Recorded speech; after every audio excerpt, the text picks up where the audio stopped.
Loue l'Éternel pour sa bonté et pour ses merveilles en faveur des fils de l'homme, car il a brisé les portes d'airain, il a rompu les verrous de fer. C'est le psaume 107, versets 15 et 16. Qui loue l'Éternel pour sa bonté et pour ses merveilles en faveur des fils de l'homme, car il a brisé les portes d'airain, il a rompu les verrous de fer.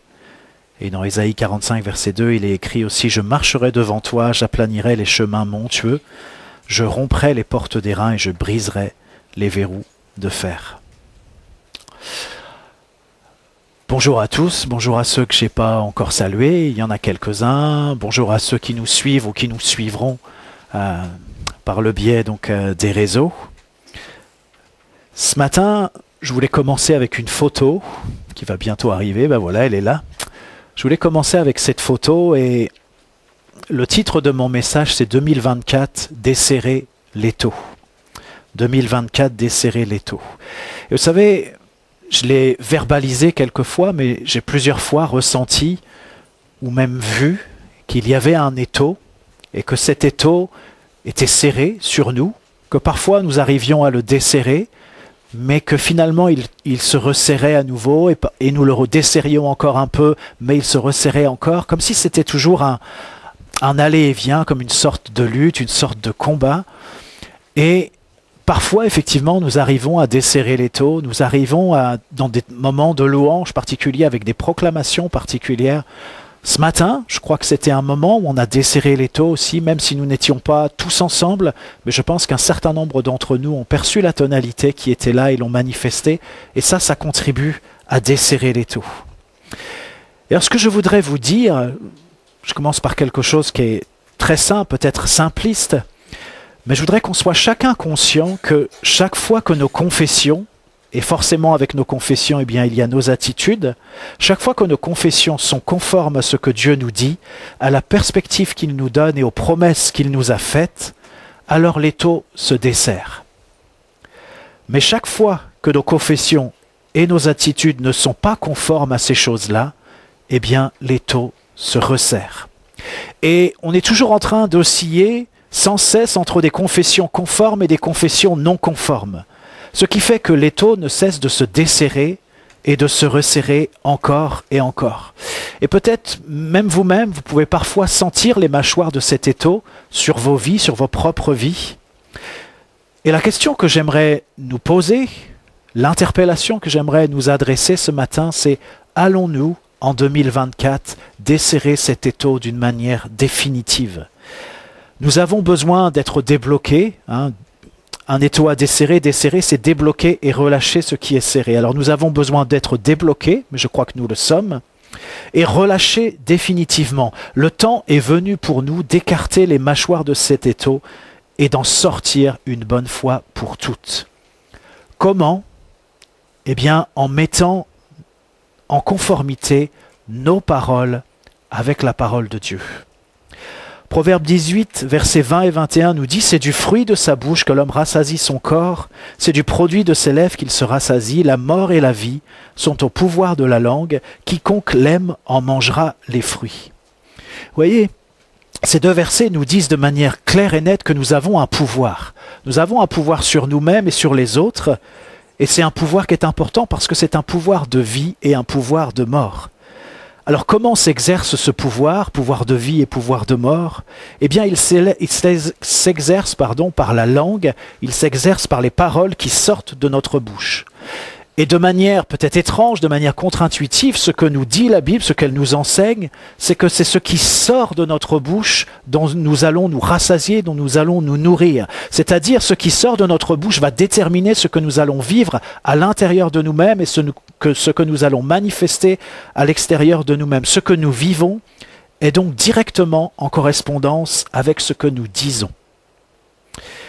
Je relève aussi le mot produit. Il nous dit c'est du produit de ses lèvres qu'il se rassasie.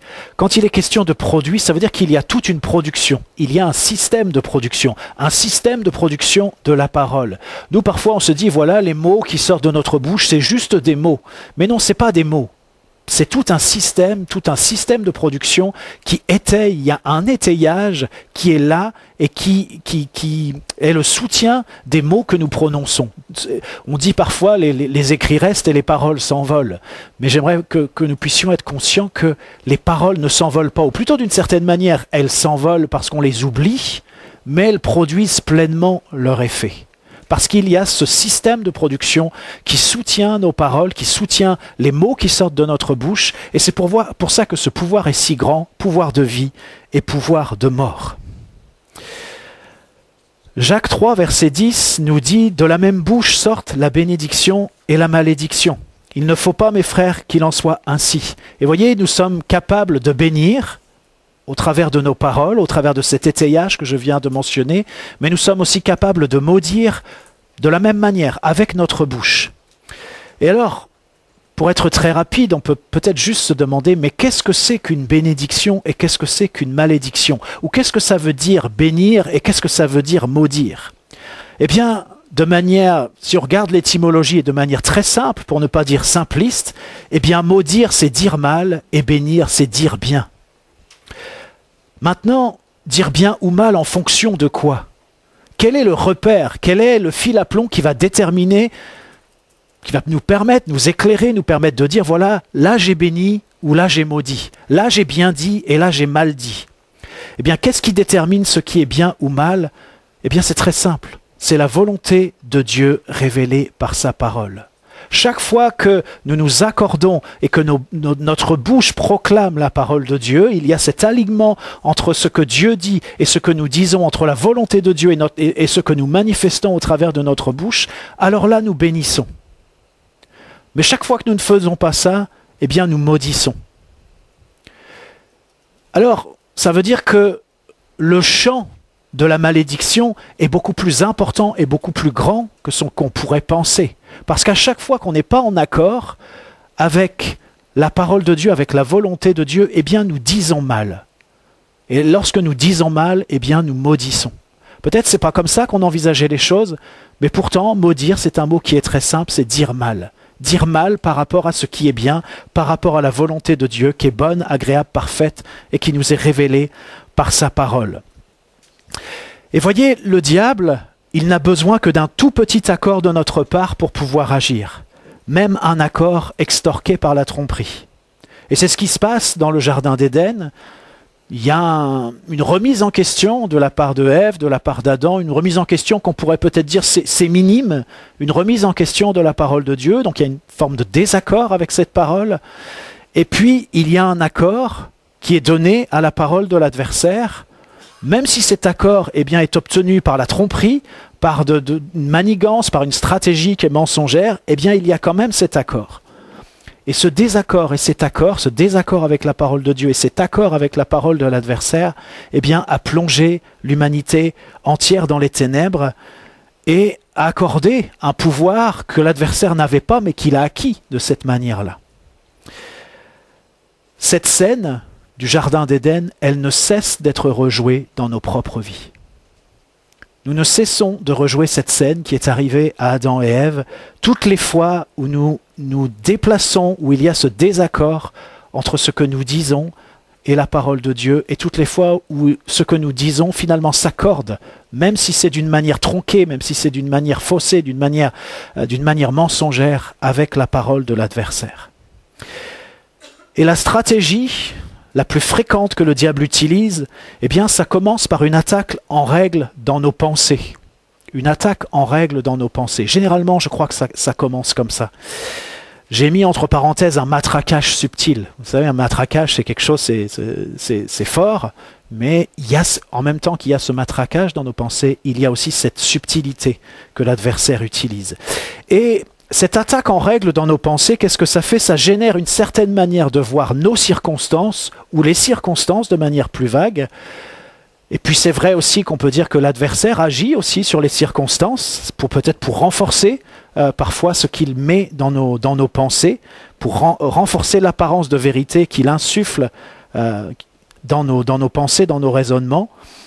Et ça nous emmène dans des raisonnements, dans des proclamations et dans des attitudes qui sont faussées, qui sont erronées.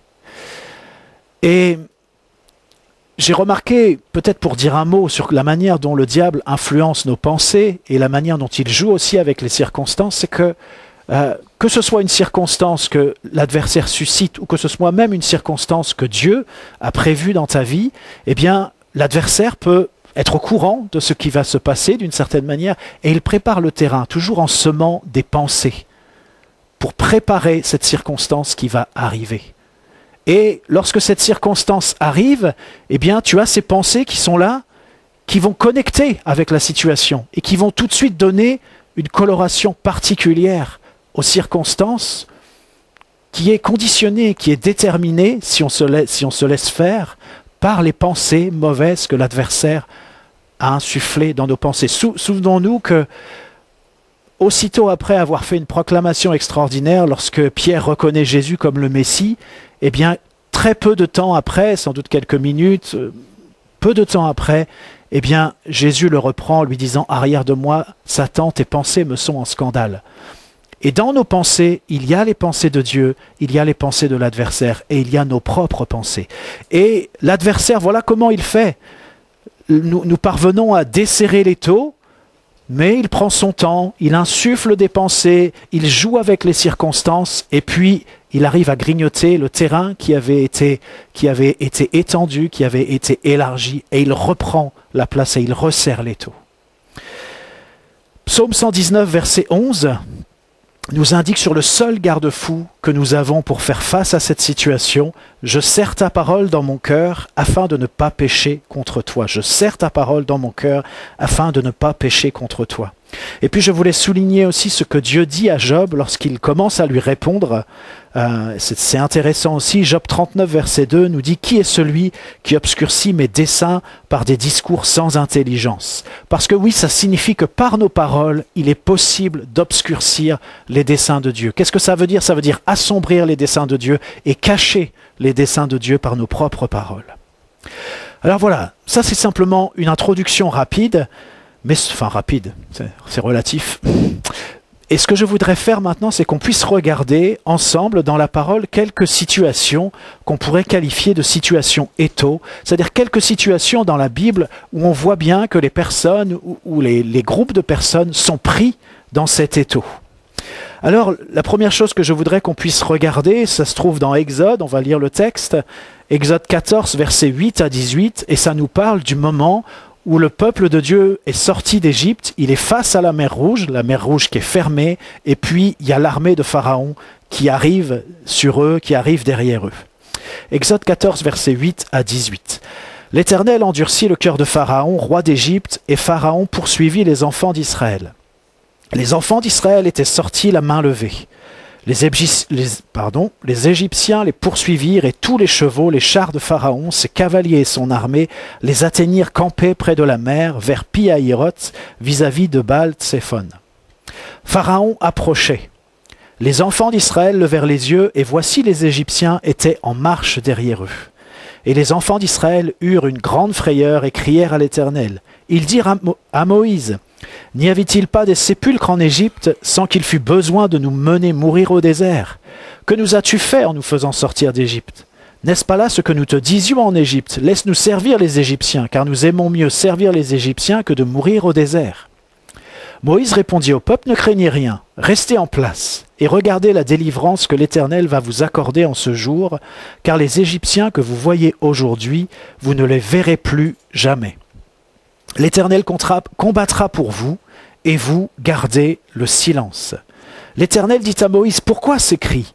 Parle aux enfants d'Israël et qu'ils marchent. Toi, lève ta verge, étends ta main sur la mer et fends-la. Et les enfants d'Israël entreront au milieu de la mer à sec.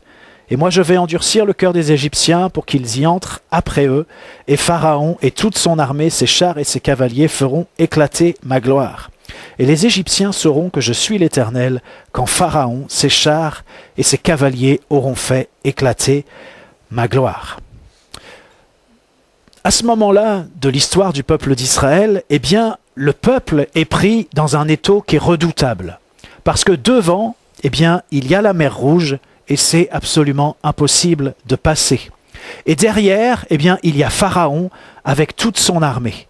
C'est un peu comme si le peuple était pris entre l'enclume et le marteau, et que le marteau égyptien va s'abattre sur l'enclume qu'est la mer Rouge, et va tout écraser, va écraser tout le monde. Voilà quelle est la situation étau dans laquelle se trouve le peuple. Et il nous est dit que les enfants d'Israël ont peur, il est même question d'une grande frayeur. Et qu'est-ce qui sort de leur bouche? Eh bien on l'a lu, peut-être on va le relire. Ils disent à Moïse, n'y avait-il pas des sépulcres en Égypte sans qu'il fût besoin de nous mener mourir au désert? Que nous as-tu fait en nous faisant sortir d'Égypte? N'est-ce pas là ce que nous te disions en Égypte? Laisse-nous servir les Égyptiens, car nous aimons mieux servir les Égyptiens que de mourir au désert. Voilà des proclamations qui n'ont rien à voir avec ce que Dieu a dit, ce que Dieu a annoncé d'avance, ce qu'il a déclaré. Moïse, d'une certaine manière, il corrige les choses. Il dit, ne craignez rien, restez en place et regardez la délivrance que l'Éternel va vous accorder en ce jour, car les Égyptiens que vous voyez aujourd'hui, vous ne les verrez plus jamais. L'Éternel combattra pour vous et vous gardez le silence. Vous voyez, Moïse rectifie tout de suite les paroles que le peuple a prononcées. Il les rectifie en prononçant des paroles qui s'accordent avec ce que Dieu a dit, avec ce qu'il a déclaré. Et puis ce qu'il dit, et c'est intéressant, il dit « L'Éternel combattra pour vous et vous gardez le silence ». Voyez, ce qui sort de la bouche des enfants d'Israël est suffisamment nuisible à ce moment-là pour que Moïse leur dise de se taire, pour qu'ils arrêtent de faire sortir de leur bouche des proclamations qui ne sont pas en correspondance avec ce que Dieu a annoncé. Et puis c'est intéressant aussi de regarder quelle est la réaction de Dieu, parce qu'il dit à Moïse, mais pourquoi ces cris? Parle aux enfants d'Israël et qu'ils marchent. Vous voyez, c'est comme si Dieu lui-même était surpris des cris, des proclamations qu'il a entendues, qui sortent de la bouche du peuple. Et puis il dit, parle aux enfants d'Israël et qu'ils marchent. Moi, j'ai envie de le paraphraser comme ça, parce que j'ai l'impression que ce qu'il dit, c'est maintenant, il faut qu'ils la bouclent et qu'ils avancent. Parce que le temps n'est pas à dire des choses qui dispersent tout le monde et qui ne sont pas en conformité avec la parole de Dieu. Maintenant, ce qu'il faut, c'est se taire et avancer. Et ensuite, qu'est-ce que Dieu fait? Eh bien, il donne ses instructions à Moïse. Et il faut noter que la mer qui s'ouvre, c'est bien. Maintenant, essayons peut-être quelques instants de nous mettre à la place du peuple. Ils sont sortis d'Égypte. Déjà, on sait qu'en Égypte, c'était compliqué. Ils ont vu quand même beaucoup de miracles que Dieu a fait, mais il y a eu aussi beaucoup de moments de découragement et beaucoup de moments où il y a eu des proclamations qui ne correspondaient pas du tout à ce que Dieu était en train de faire. C'est comme nous. On n'aurait pas fait mieux. Mais on voit que cette attitude, eh bien, alors qu'ils sont face à la mer Rouge et que l'armée des Égyptiens eh bien, est là, eh bien, ils l'ont toujours. Mais je ne crois pas qu'on aurait fait mieux qu'eux. Mais en tous les cas, on voit que Dieu commence à les éduquer par rapport à ce qui sort de leur bouche à ce moment-là. Mais mettons-nous à leur place, ils sont face à la mer Rouge, un blocage complet. Et puis, derrière, il y a l'armée de Pharaon qui est là, qui arrive pour les attraper. Alors c'est vrai, à un moment, la mer s'ouvre. C'est un miracle extraordinaire, c'est bien. C'est super. Donc ils entrent dans la mer. Mais après, ils peuvent s'apercevoir que l'armée de Pharaon entre aussi dans la mer. Et à ce moment-là, Dieu n'a pas dit clairement qu'il allait refermer la mer sur Pharaon et toute son armée. Il ne l'a pas dit comme ça. Il a dit qu'il allait faire éclater sa gloire, mais il ne rentre pas dans les détails de ce qu'il va faire. Qu'est-ce que ça veut dire? Ça veut dire que le peuple est en train de marcher. J'imagine qu'ils sont dans le silence, que c'est quelque chose de tellement impressionnant ce qui se passe, mais en même temps, ils ont peur. Et puis, ils voient bien que l'armée qui est derrière eux, eh bien, elle s'approche. Et puis elle se rapproche de plus en plus, et bientôt, elle va les atteindre.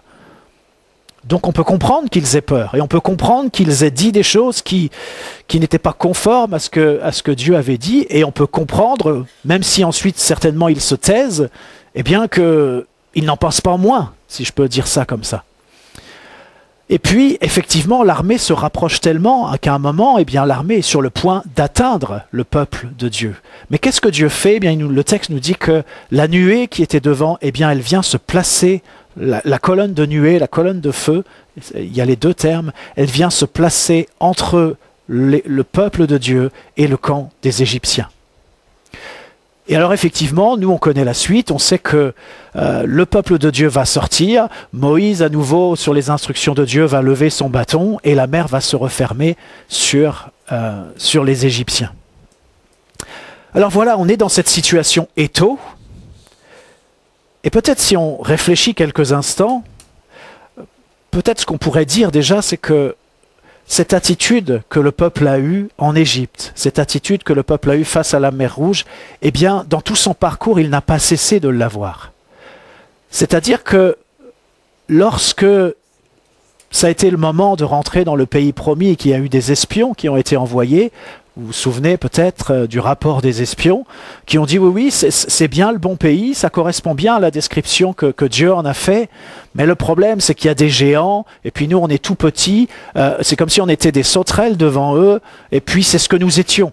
Ouais, ils insistent lourdement, ils sont persuadés qu'ils ne sont pas du tout à la hauteur, et que ça ne va jamais le faire. Et d'une certaine manière, ils ont raison.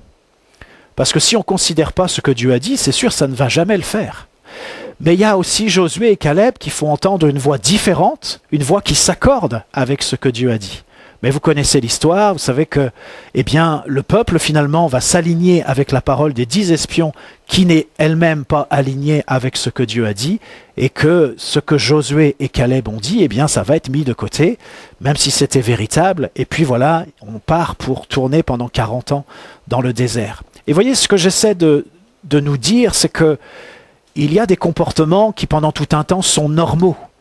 Mais au fur et à mesure que nous avançons, au fur et à mesure que nous progressons, eh bien, nous devons justement modifier ces comportements et nous aligner toujours davantage sur la parole jusqu'au moment où effectivement nous sommes prêts avec cet alignement qui est parfait, si je puis dire, où si enfin, vous voyez, cet accent qui est mis sur le silence me semble être quelque chose d'extrêmement important.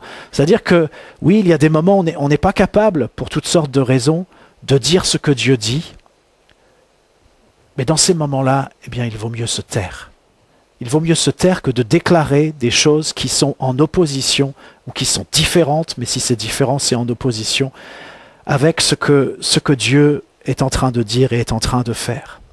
Et vous voyez, c'est intéressant aussi de se dire que au moment où ils sont sur le point d'entrer dans leur destinée. Alors peut-être c'est paradoxal ce que je suis en train de vous dire, parce que ils sont au moment où ils vont traverser la mer Rouge, ils vont entrer dans quelque chose de nouveau, mais donc c'est le moment où ça va s'ouvrir, c'est le moment où il y a cette entrée dans la destinée. Mais pourtant, juste avant, eh bien, la mer est fermée et c'est bloqué. Vous voyez, il y a cette tension aussi, c'est-à-dire que tu peux être très bien à l'aube de rentrer dans ce que Dieu a prévu pour toi, et les choses ne sont jamais aussi fermées, ça n'a jamais été aussi fermé dans ta vie qu'aujourd'hui. C'est ce que le peuple d'Israël a vécu. Mais j'aimerais attirer votre attention sur le fait que, alors qu'ils sont face à la mer, sur le point d'entrer dans leur destinée, eh bien, qu'est-ce qui arrive derrière? C'est pas seulement l'armée de Pharaon. Ce qui arrive derrière, c'est leur passé. C'est le passé qui les rattrape. Et vous voyez, est-ce que nous aussi, notre passé essaie de nous rattraper? Ou est-ce qu'il nous rattrape encore et encore? Au moment où nous sommes en train d'avancer, nous sommes en train d'entrer dans quelque chose, est-ce que nous nous laissons rattraper par notre passé? Parce que cette armée qui se pointait, eh bien, c'était tout le passé du peuple d'Israël qui était là. Ce temps d'esclavage, ce temps de souffrance, ce temps difficile, ce temps de persécution, on pourrait le dire comme ça. Et alors que c'est le moment d'entrer, eh bien voilà que le passé fond sur eux. Est-ce que nous aussi, nous avons notre passé qui nous attrape comme ça? J'ai entendu dans la parole prophétique qu'il y avait aussi cette question du passé, mais le passé qui est terminé. On doit passer à autre chose. Voilà, nous sommes dans une nouvelle ère, dans une nouvelle étape. Et c'est ce que la Bible dit aussi, 2 Corinthiens 5, verset 17, « Si quelqu'un est en Christ, il est une nouvelle créature. Les choses anciennes sont passées, voici toutes choses sont devenues nouvelles. » Bien sûr, c'est vrai qu'il peut y avoir un passif par rapport à notre passé, pour le dire comme ça. Mais ça ne signifie pas que c'est notre passé qui conditionne notre vie, c'est pas notre passé qui nous détermine, parce que nous sommes passés à autre chose. Nous sommes entrés dans quelque chose de nouveau, nous sommes une nouvelle créature et les choses anciennes sont passées. Et une autre expression de la parole, c'est que nous marchons en nouveauté de vie, nous vivons sur un plan qui est nouveau parce que nous sommes en Christ et c'est ce que nous devons apprendre. Et nous devons apprendre justement à être en Christ, c'est s'accorder avec Jésus qui est la parole faite chair. Là encore, c'est un accord avec la parole vers lequel nous sommes en marche et vers lequel nous allons. Et puis j'aimerais noter aussi avec vous, souligner que dans le texte que nous avons lu, il est dit, je crois, par 2 fois que c'est Dieu qui endurcit le cœur de Pharaon. C'est parce que le cœur de Pharaon est endurci qu'il se met à la poursuite du peuple d'Israël. C'est parce que le cœur de Pharaon est endurci qu'il entre dans la mer avec toute son armée. Mais qui endurcit le cœur de Pharaon? Eh bien, c'est Dieu qui endurcit le cœur de Pharaon. C'est dire s'il est au contrôle et s'il veille sur sa parole pour l'accomplir. Encore une fois, voilà ce que Moïse dit, « L'Éternel combattra pour vous et vous gardez le silence. » Le silence, c'est une vertu. En situation extrême, il nous faut apprendre à pratiquer le silence. Si on ne sait pas quoi dire, si on ne comprend pas la parole de Dieu, ou si on ne parvient pas encore à s'y accorder, eh bien ce qu'on peut au moins faire, c'est se taire. Alors je dis ça comme si c'était facile. Non, c'est pas facile parce qu'on a un besoin irrépressible en tant qu'être humain de parler. Mais il faut qu'on apprenne à se taire. Vous avez tous vécu des situations, j'en suis sûr, où peut-être vous aviez l'habitude de répondre. Là, il y avait une tension, vous répondiez, on mettait de l'huile sur le feu, voilà, on parlait. Puis c'était pire. Et on apprend parfois, dans certaines situations de couple, par exemple, on apprend que parfois, il faut juste se taire. Et c'est bien plus efficace. Et peut-être il faudra reparler après. Mais voilà, il y a des situations extrêmes comme ça dans la vie où il faut juste qu'on se taise. Parce qu'on sait bien que si on commence à parler, ce qui va sortir de notre bouche, eh bien ça va être des choses qui vont nous faire du mal, ça va être des choses qui vont resserrer l'étau. Et alors, je trouvais intéressant, et je vais passer à une deuxième situation étau, je trouve intéressant qu'on retrouve cette notion du silence après la traversée du Jourdain. Donc là, c'est plus tard. Mais voilà, il y a le Jourdain qui est traversé. Vous voyez, le peuple a traversé le Jourdain qui s'est ouvert là aussi avec Josué. Mais maintenant, le Jourdain est refermé. Donc on ne peut plus faire demi-tour. Parce que l'accès qui a permis d'aller jusqu'ici, eh bien, il n'existe plus. Il n'est plus là. Le Jourdain n'est plus ouvert. Donc ça veut dire que derrière, on est bloqué. Face à la mer Rouge, on était bloqué devant. Là, on est bloqué derrière. Impossible de reculer. Et puis devant, eh bien, qu'est-ce qui est devant? Au moment où le peuple traverse le Jourdain, eh bien, quand ils ont traversé le Jourdain et puis qu'ils s'installent, ce qu'ils ont en ligne de mire, eh bien, c'est la ville de Jéricho. Alors, ils sont pris entre le Jourdain qui est fermé et la ville de Jéricho. Cette ville qui est barricadée, cette ville qui est fortifiée. Alors, on pourrait se dire, bon, c'est pas vraiment un étau, parce qu'ils ont qu'à aller ailleurs, éventuellement. Sauf que Jéricho, eh bien, c'est la porte d'entrée du pays promis. Pour conquérir le pays promis, il faut en passer par Jéricho. Donc, il y a à l'arrière, le Jourdain fermé, et devant, la conquête de Jéricho. Alors, ils ont Jéricho en ligne de mire, et ils peuvent sentir certainement cet étau. On voit à un moment que Josué, eh bien, il va rencontrer l'ange de l'Éternel, mais il est là face à Jéricho, il s'est approché, il regarde, il cherche. Comment est-ce qu'on fait? Quelle est la stratégie de Dieu? Parce que voilà, cette ville qui est là, il va falloir la prendre. Alors vous pouvez aller voir dans Josué 6, je vous épargne le texte, mais vous pouvez lire dans Josué 6 la prise de Jéricho. Et là aussi, eh bien dans les instructions que Dieu donne, eh bien là aussi le silence va être de mise. Pendant 6 jours, ils doivent faire pendant 6 jours le tour de la ville, mais ils doivent se taire. Mais ce n'est pas que le silence. À un moment, il est aussi question de cris, de proclamations. Et ça, c'est le 7e jour, après les 7 tours qu'ils vont faire le 7e jour. Là, ils vont pousser des cris, ils vont pousser des proclamations. Ce sont des cris de guerre, ce sont des cris qui s'accordent avec ce que Dieu a demandé pour prendre la ville. Et moi, je me dis, mais pourquoi seulement le 7e jour? Pourquoi est-ce qu'il fallait 7 jours? À dire vrai, je n'ai pas vraiment la réponse. Peut-être vous l'avez.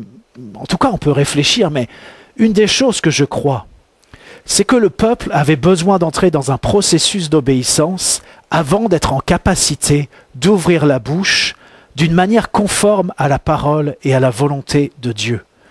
Et avant qu'ils puissent avoir cet état, même s'il y avait tout ce parcours qu'ils avaient déjà fait. Mais voilà, la situation était tendue, la situation était extrême. Il y avait cette mâchoire de Jéricho et cette mâchoire du Jourdain, si je peux le dire comme ça. Eh bien, pendant tout un temps, il a fallu garder le silence. Et la parole de Dieu, la présence de Dieu, l'action de Dieu ont opéré pendant 6 jours avec l'obéissance du peuple pour que le 7e jour, les cris de victoire et les acclamations puissent retentir avec puissance, avec le résultat que l'on sait, c'est-à-dire avec la conquête de la ville. Et alors j'aimerais vous dire que c'est au moment de la conquête de notre Jéricho, parce que nous avons un Jéricho personnel à conquérir, et nous avons aussi un Jéricho à conquérir en tant qu'Église, eh bien c'est à ce moment-là de la conquête que nos paroles peuvent nous empêcher d'aller plus loin. Au moment où nous sommes sur le point de prendre la ville, eh bien nos paroles peuvent nous empêcher d'aller plus loin. C'est ce qui s'est passé, que je vous ai déjà relaté, lorsque les espions ont été envoyés pour explorer le pays de Canaan. Les paroles qu'ils ont prononcées les ont empêchés d'entrer dans ce que Dieu avait préparé. Bien sûr, Dieu n'a pas été mis en échec. Les choses ont été ajustées, c'est la génération suivante. Voilà, les choses se sont faites comme Dieu avait annoncé. La parole de Dieu n'a pas été mise en échec. Mais cette génération-là, eh bien, s'est trouvée face à cette attitude qu'elle n'a pas corrigée, à cette attitude qui fait qu'elle a toujours été mal alignée ou pas alignée avec la parole de Dieu. Alors, lorsque Dieu nous demande, moi je remarque, lorsque Dieu nous demande de rester silencieux, nous parlons. Je remarque parce que je le fais. Et lorsqu'il nous demande de pousser des cris de victoire, nous nous taisons, ou pire, nous déclarons notre incrédulité et la défaite. Il y a un verset qui retient mon attention, c'est Apocalypse chapitre 22, verset 17, il est dit « Et l'esprit et l'épouse disent viens, et que celui qui entend dise viens ». Et pourquoi ce verset retient mon attention? C'est parce que c'est un verset qui se trouve dans le dernier chapitre de la Bible, dans Apocalypse 22, et ça fait partie quasiment, il y a quelques versets ensuite, mais ça fait partie des derniers versets de la Bible. Et voyez, donc c'est à la fin de la Bible, on pourrait le dire comme ça, alors que la parole a pleinement accompli son effet, alors qu'on arrive à la fin de la parole écrite, eh bien c'est à ce moment-là qu'on voit un accord parfait de l'esprit et de l'épouse. Et qu'est-ce qu'ils font? Eh bien ils disent viens. D'un même accord, ensemble, ils disent viens. Ils prononcent cette parole, ce viens. L'esprit et l'épouse le disent de concert. Vous voyez, on a l'esprit, l'épouse et la parole qui s'accordent parfaitement. Et qu'est-ce que je suis en train d'essayer de vous dire? C'est que la parole opère une œuvre de transformation dans nos vies. Parfois, il y a des choses qui se font de manière rapide, immédiate, mais de manière plus générale, c'est un processus dans nos vies, où on apprend à s'accorder avec la parole de Dieu de plus en plus. Mais ce processus, eh bien, on doit le voir dans nos vies, de voir que de plus en plus, on s'accorde avec la parole de Dieu. Et il y a des moments particuliers, lorsque nous ne parvenons pas à présenter cet accord de notre parole avec la parole de Dieu, eh bien, il y a des moments où nous passons à côté de ce que Dieu avait prévu. Je vous propose une autre situation étau qui concerne Jésus. Matthieu 26, versets 38 et 39. Jésus leur dit alors, « Mon âme est triste jusqu'à la mort, restez ici et veillez avec moi. » Puis ayant fait quelques pas en avant, il se jeta sur sa face et pria ainsi, « Mon Père, s'il est possible que cette coupe s'éloigne de moi, toutefois non pas ce que je veux, mais ce que tu veux. » C'est une scène qui se passe dans le jardin de Gethsémanée, peu de temps avant que Jésus soit arrêté. Et Jésus est pleinement conscient de ce qui est devant lui.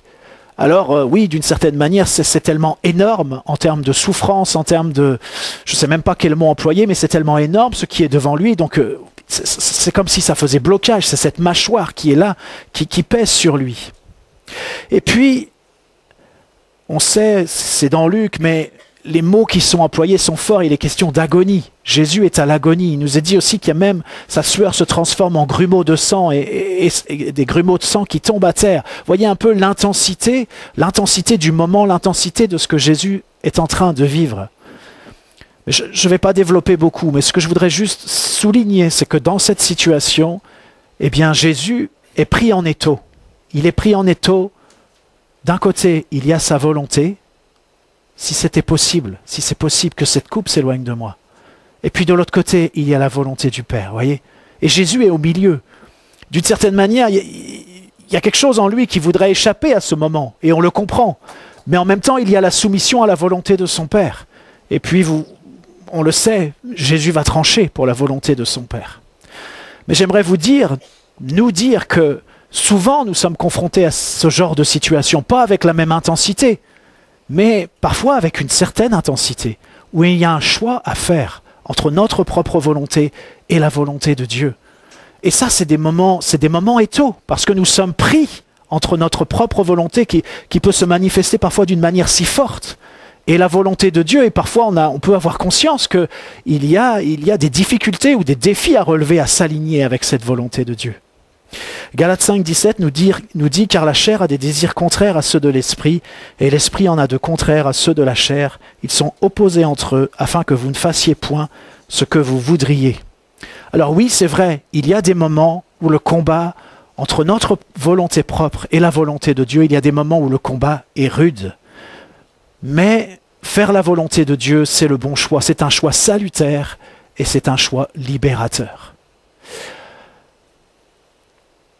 J'ai envie de vous dire d'ailleurs que si dans ta vie, dans ma vie, on n'est pas confronté régulièrement à cette situation où on a un choix à faire entre notre volonté et la volonté de Dieu, c'est sans doute qu'on n'est pas sur la bonne voie. Parce que dans la marche chrétienne, régulièrement, on est confronté à cet étau, à ce choix que nous devons faire, au fait qu'il y a en nous des désirs qui sont contraires à la volonté de Dieu. Voilà, je ne vous dis pas que c'est ce qu'on vit, ce qu'on ressent 24 heures sur 24, mais ce sont des passages obligés, réguliers, c'est comme ça que nous avançons. C'est lorsque notre volonté propre est bien plie sous la volonté de Dieu. Quatrième situation étau, c'est la dernière, je vous lis Acte 8, verset 1.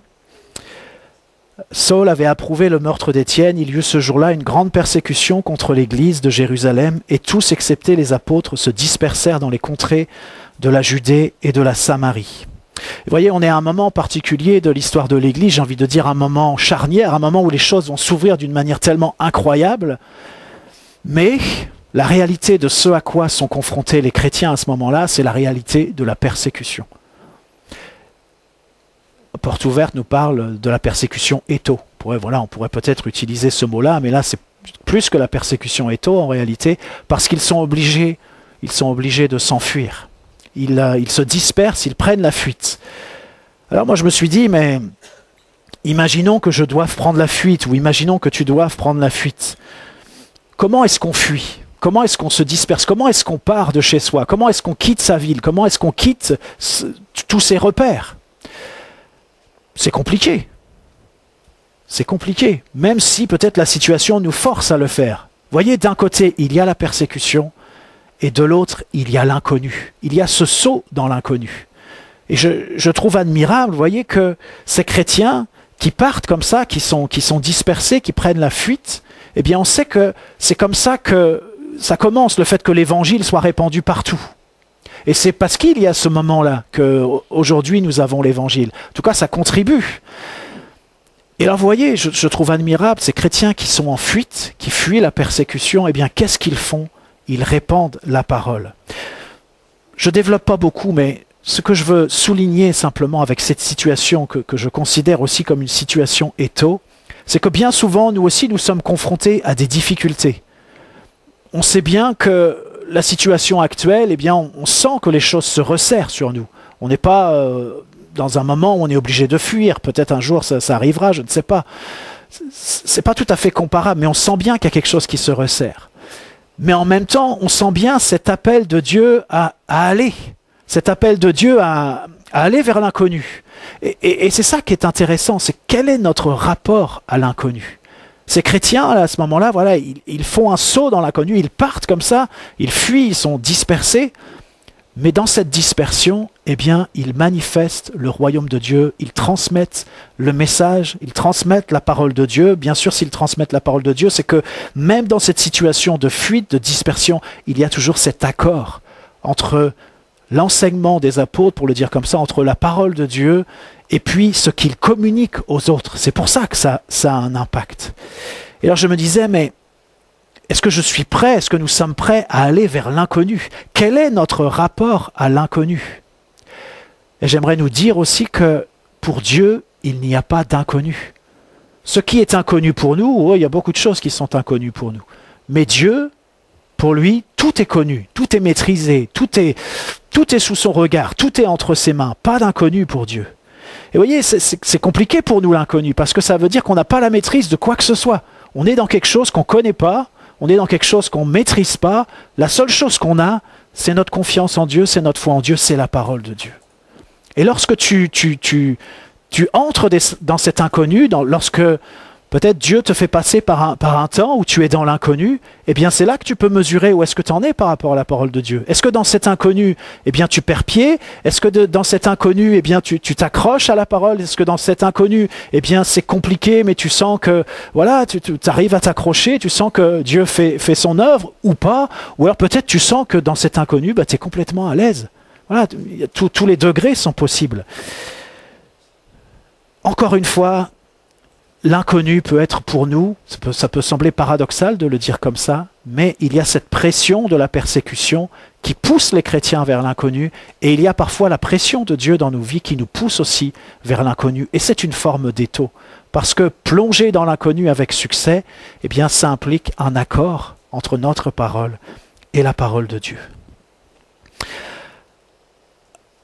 Après ces quatre situations étau que j'ai voulu développer avec vous, je m'approche de la fin, mais je voudrais qu'on puisse lire Ésaïe 54, verset 2.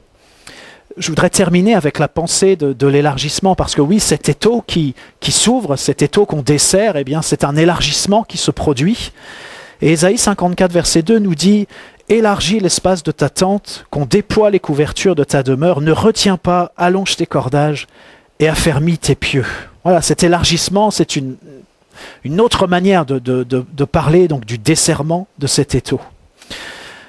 Et vous voyez, on voit que ce qui nous est dit là, je sais bien que ça concerne le peuple d'Israël à la base, mais ça peut nous interpeller aussi. Il est dit « Élargis l'espace de ta tente ». Et c'est pas écrit comme si c'est Dieu qui parle, mais Dieu n'est pas en train de dire « j'élargis l'espace de ta tente ». Mais il dit « toi, élargis l'espace de ta tente ». Et j'ai pas l'impression que c'est une suggestion, j'ai pas l'impression que c'est un conseil, j'ai plutôt l'impression que c'est un ordre. Élargis l'espace de ta tente. Et puis c'est intéressant, peut-être, si on lit le verset juste avant, Ésaïe 54, verset 1, il est dit « Réjouis-toi stérile, toi qui n'enfantes plus, fais éclater ton allégresse et ta joie, toi qui n'as plus de douleur, car les fils de la délaissée seront plus nombreux que les fils de celle qui est mariée, dit l'Éternel. » Et ensuite il est dit « Élargis l'espace de ta tente, qu'on déploie les couvertures de ta demeure, ne retiens pas, allonge tes cordages et affermis tes pieux. » Et vous voyez, moi je trouve ça... Comment dire ça? Je me dis, pour être en capacité de saisir cette parole et par exemple de se réjouir sans avoir encore enfanté, mais simplement à l'annonce de l'enfantement, est-ce qu'on est capable de ça? C'est-à-dire, est-ce qu'on est capable de se réjouir de ce que Dieu annonce alors que ça n'est pas encore là? Et c'est bien ce qui est écrit, « Réjouis-toi, stérile, toi qui n'enfantes plus, fais éclater ton allégresse et ta joie, toi qui n'as plus de douleur, car les fils de la délaissée seront. » C'est bien du futur, c'est quelque chose qui va se passer après. Et de la même manière, lorsque Dieu nous dit « Élargis l'espace de ta tente, déploie tes couvertures, etc. » Est-ce que nous sommes capables de faire ça simplement parce que Dieu le dit? Et voyez, moi j'ai l'impression, enfin si je vous disais quelle est ma difficulté la plus importante dans la vie, est-ce que ça vous intéresse? Mais peut-être vous avez la même. Mais moi j'ai l'impression que ma difficulté la plus importante, c'est de ressentir quelque part, de percevoir, de toucher qu'il y a des choses qui sont là, que Dieu annonce, et je sens qu'elles sont là, mais j'ai aussi l'impression que rien ne se passe, que ces choses-là ne se concrétisent pas encore. Donc on est dans cette tension. Ça me semble difficile de vivre ça. Parce que moi, des fois, j'ai l'impression que les choses sont là parce que je ressens qu'elles sont là. Et puis, concrètement, elles n'y sont pas. Mais est-ce que je suis capable, c'est une grande question, de me réjouir pour ce que je perçois, pour ce qui est annoncé? Je perçois que c'est là, mais d'une autre manière, ça n'est pas là. Comment est-ce qu'on fait avec ça? Moi, je crois que c'est ma difficulté principale dans la vie. Mais il y a quelque chose que je perçois, c'est que, vous voyez, Dieu, il fonctionne avec le prophétique. Il y a une dimension prophétique. Et qu'est-ce que c'est le prophétique? C'est que les choses, le Seigneur les annonce longtemps à l'avance. Ou en tout cas, il les annonce à l'avance. Il fait entendre sa parole. Alors nous entendons cette parole, nous recevons cette parole, et puis la parole, c'est pas juste des mots, je vous l'ai dit tout à l'heure, et c'est encore plus vrai quand c'est Dieu qui parle. Il y a aussi, l'esprit prophétique, c'est la parole, mais c'est l'esprit aussi qui anime cette parole. Donc ça veut dire qu'on peut entendre avec nos oreilles cette parole, mais il y a quelque chose dans cette parole qu'on peut saisir aussi pour dire, voilà, les choses sont là. Elles sont là, je le sens, je le sais, je le perçois, des fois même on pourrait dire je le vois, je pourrais l'attraper. Mais qu'est-ce que fait cette dimension prophétique? Lorsque Dieu parle, on pourrait se dire, mais voilà, Dieu a tellement parlé, il a tellement parlé, il a tellement parlé. Mais qu'est-ce que ça doit faire normalement dans nos vies? Cette dimension prophétique, elle fait que elle nous annonce les choses, elle fait que nous percevons les choses, que nous les touchons, que nous pourrions les attraper. Elle fait que notre vie change. Nos pensées changent, nos raisonnements changent. La direction de notre vie change parce que même si les choses ne se manifestent pas encore, il y a cet élargissement que produit la parole prophétique que nous recevons, que nous serrons sur notre cœur. Et vous voyez, il faut bien comprendre, je ne sais pas, je prends cet exemple, lorsque le peuple de Dieu sort d'Égypte, il y a des personnes âgées qui sortent, il y a des enfants qui sortent. Peut-être les personnes âgées, voilà, imaginez quelqu'un qui a 60 ans, 70 ans, 80 ans, voilà, il entend la parole de Dieu, mais voilà, c'est une parole qu'il a déjà entendue, il y avait déjà des promesses avant, enfin, vous voyez, ça peut sembler compliqué. Mais il y a des jeunes peut-être qui entendent ces paroles pour la première fois. Enfin voilà, c'est un peuple qui se met en marche. Mais la question qui se pose, c'est lorsque Dieu fait entendre sa parole, lorsqu'il y a cette dimension prophétique qui s'exprime, qu'est-ce que nous faisons de cela? Parce que cette dimension prophétique, elle vise à nous élargir. C'est pour ça qu'il y a Élie, c'est pour ça qu'il y a différents prophètes, ils annoncent des choses. Parce que ça produit un élargissement, ça élargit l'espace et ça va pouvoir accueillir ce que Dieu a préparé d'avance. Si je le dis autrement, l'espace n'a pas été élargi pour le peuple d'Israël lorsqu'ils se sont présentés dans le pays de Canaan, que les espions ont été envoyés. La dimension prophétique qui était là, parce qu'il y avait tellement de paroles qui étaient données, ça n'a pas élargi l'espace. Par contre, 40 ans plus tard, oui, l'espace était élargi. La dimension prophétique avait été entendue, avait été reçue, elle avait fait tout son travail. On pourrait dire la même chose du temps de Jésus. Jésus avait été annoncé, il y a tellement de prophéties qui parlent de lui. C'était pour que l'espace soit préparé. C'est aussi le sens de la venue de Jean-Baptiste, de l'esprit d'Élie, etc. Il y a un espace qui était préparé. Mais il y a aussi un espace qui n'a pas été préparé. Vous savez, tous les gens religieux, et puis même par extension une grande partie du peuple d'Israël, la dimension prophétique n'avait pas été saisie. Les paroles avaient pu être entendues, les paroles avaient pu être notées, consignées, on pouvait les lire, on pouvait les répéter. Mais la dimension prophétique, l'esprit prophétique n'avait pas été saisi. L'élargissement qui allait pouvoir accueillir le Messie, qui allait pouvoir accueillir la parole faite chair, l'élargissement qui nous permet, nous aussi aujourd'hui, d'accueillir ce que Dieu veut faire, ce que Dieu va faire. Comment est-ce que nous entendons et nous recevons ces choses? Et encore une fois, il y a tout un processus que Dieu opère dans nos vies qui vise à produire cet alignement entre sa parole et notre parole. Et vous comprenez bien que lorsque je parle de parole, c'est beaucoup plus large que ça, comme je vous l'ai dit tout à l'heure. Et il nous faut avancer dans ce processus. Et il y a des moments où c'est le temps de l'alignement. Peut-être c'est le temps pour certains juste de se taire parce qu'ils ne sont pas encore alignés. Peut-être comme au moment où voilà, il a fallu tourner autour de Jéricho. L'alignement était proche de s'opérer, mais il n'était peut-être pas complètement opéré. Mais lorsque c'est le moment,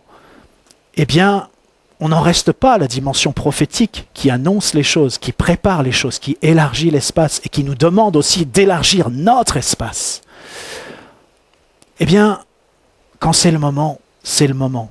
Et l'interpellation que je voudrais vous laisser, j'avais peut-être d'autres développements, mais c'est pas important.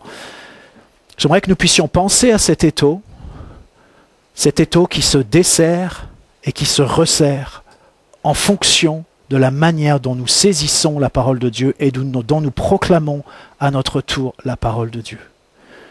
Et lorsque Dieu nous dit « élargis l'espace », eh bien sûr qu'il est à l'œuvre pour élargir l'espace. Mais en même temps, il nous demande à nous d'élargir notre espace. Et la dimension prophétique est là pour ça, pour que cet espace soit élargi, pour que cet espace soit suffisant, puisse accueillir pleinement tout ce que Dieu a annoncé. Alors, oui, encore une fois, il y a quelque chose de difficile de percevoir comme ça que les choses sont là, alors qu'elles ne sont pas encore là pleinement.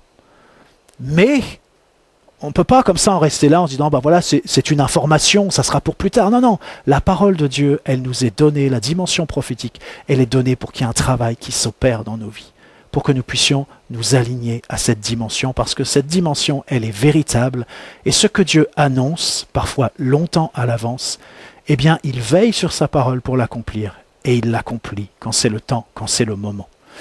Alors Dieu use parfois de patience, mais il y a aussi des moments où la patience n'est plus de mise. Et j'aimerais vous laisser simplement cette image de l'étau, et je sentais ce matin que d'une certaine manière on a desserré un peu cet étau, et ma prière c'est que nous puissions ensemble poursuivre ce desserrement de cet étau, que nos proclamations pleines de vie, pleines, nourries de la parole de Dieu, eh bien fassent que non seulement cet étau se desserre, mais qu'il soit complètement obsolète et qu'on ne soit plus concerné par cet étau, de la même manière que Moïse a dit au peuple aussi. Mais vous voyez, les Égyptiens que vous voyez aujourd'hui, vous ne les verrez plus jamais. Que cet étau, en 2024, c'est mon souhait pour cette nouvelle année nous concernant, c'est qu'à la fin de l'année 2024, et j'espère le plus tôt dans l'année 2024, on puisse dire, mais voilà, cet étau, il n'est plus là. Il n'en est plus concerné par cet étau parce qu'on l'a desserré, parce qu'on a élargi l'espace, et parce qu'on a accueilli la parole de Dieu, et parce qu'on est prêt. Et j'étais encouragé d'entendre aussi la parole prophétique qui était donnée juste avant le message, et je peux que vous encourager peut-être à réécouter cette parole et à faire le lien avec le message et la parole prophétique, parce qu'il y avait tellement de liens entre les deux. Je pense que ça peut être un encouragement et ça peut être une balise aussi pour chacun d'entre nous. Amen. Et Seigneur, nous te remercions pour ta parole, Seigneur, quelle que soit la forme qu'elle prend, quel que soit le canal, Seigneur, mais ma prière, c'est que et que nous puissions tous ensemble accueillir encore bien davantage ta parole, et non seulement l'accueillir, mais la proclamer. Nous aligner, Seigneur, avec toi en tant que ton peuple. Il y a ce verset qui dit « tel il est, tel nous sommes », Seigneur, que de la manière dont tu parles, eh bien, nous puissions parler aussi. Que ta parole soit notre parole et que notre parole soit ta parole, Seigneur. Amen.